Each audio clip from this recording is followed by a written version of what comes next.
সালামু আলাইকুম। একটু নিউজগুলো হয়তো ইরেগুলার হচ্ছে, বাট আমি চেষ্টা করছি আপনাদেরকে নিউজগুলো রেগুলারভাবে দেওয়ার জন্য।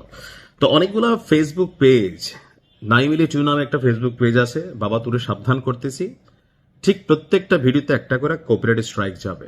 ইউটিউবেও যারা ভিডিও নেন, আমি কিন্তু প্রত্যেকের চ্যানেল মনিটরিং করছি, যে কোনো সময় আপনার চ্যানেলেও কপিরাইট স্ট্রাইক যাবে উইদিন 48 আওয়ার্স। এটা একটা ওয়ার্নিং, কারণ আমি চাই না আপনার মনিটাইজেশন করা পেজটা, ফেসবুক পেজ এবং ইউটিউব চ্যানেল নষ্ট হয়ে যাক। যাই হোক, চ্যানেল আপনার নষ্ট হোক না হোক, আজকের এই ভিডিওটা সর্বোচ্চ শেয়ারের আহ্বান জানাচ্ছি যারা ইরানের ফ্যান ফলোয়ার আছেন। একটা গোমট বাধা আবহাওয়া বা পরিবেশ আপনার ইরান এবং মার্কিন যুক্তরাষ্ট্রের মানে বর্তমান সিচুয়েশনটা আমার কাছে মনে হচ্ছে। কারণ আপনি দেখেন যে এই মুহূর্তে ইরানের বিপরীতে মার্কিন যুক্তরাষ্ট্র বড়সড় একটা প্ল্যান করছে, তবে ইরানও ঝুঁকেঙ্গানহি সালা স্টাইলে আছেন।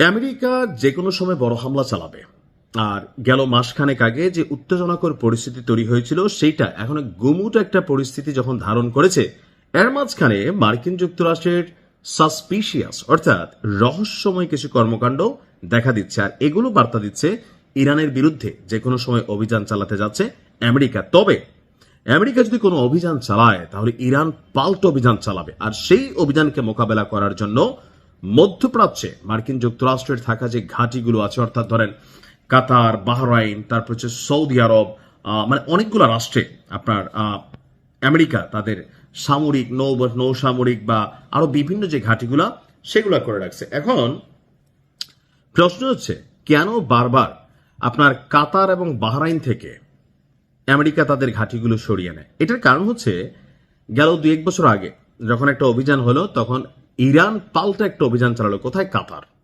যেখানে মার্কিন সামরিক ঘাঁটি ছিল, বিশাল বিমান নৌবহর, আপনার হচ্ছে এয়ার হ্যাঙ্গার, ঠিক আছে, অনেক কিছু ছিল। তো এবারও মধ্যপ্রাচ্যে যুদ্ধের সম্ভাব্য শঙ্কার আশঙ্কায় কাতার এবং বাহরাইনের প্রধান সামরিক ঘাঁটিগুলো থেকে শত শত মার্কিন যুক্তরাষ্ট্রের সেনাদেরকে সরিয়ে নিচ্ছে যুক্তরাষ্ট্র।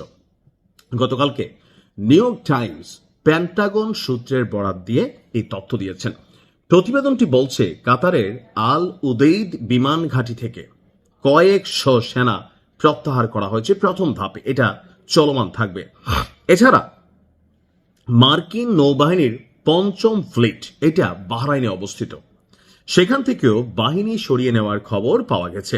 তবে ইরাক, সিরিয়া, কুয়েত, সৌদি আরব, জর্ডান এবং সংযুক্ত আরব আমিরাতে মার্কিন সেনারা এখনো অবস্থান করবে।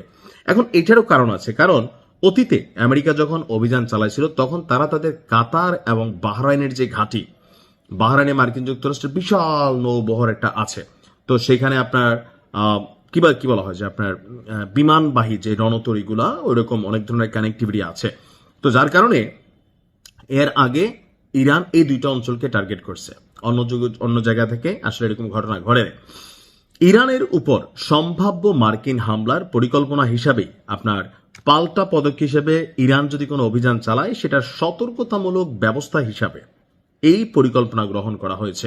ধারণা করা হচ্ছে যে তেহরান পাল্টা অভিযান পরিচালনা করার জন্য তারা তাদের সর্বোচ্চ শক্তি প্রস্তুত করেছে। এখন জাতিসংঘে ইরানের মহাসচিব তিনি একটা সতর্ক বার্তা পাঠিয়েছেন মার্কিন যুক্তরাষ্ট্রের বিরুদ্ধে, যে যদি ইরান আক্রান্ত হয় তবে এই অঞ্চলে শত্রু বাহিনীর সকল ঘাঁটি, স্থাপনা এবং সম্পদ ইরান তাদের বৈধ লক্ষ্য হিসাবেই চিহ্নিত করবে, অর্থাৎ ইরান ঝুঁকবে না। আমরাও চাই না ইরান ঝুঁকুক, খেলা জমুক। ভালো থাকুন, আসসালামু আলাইকুম।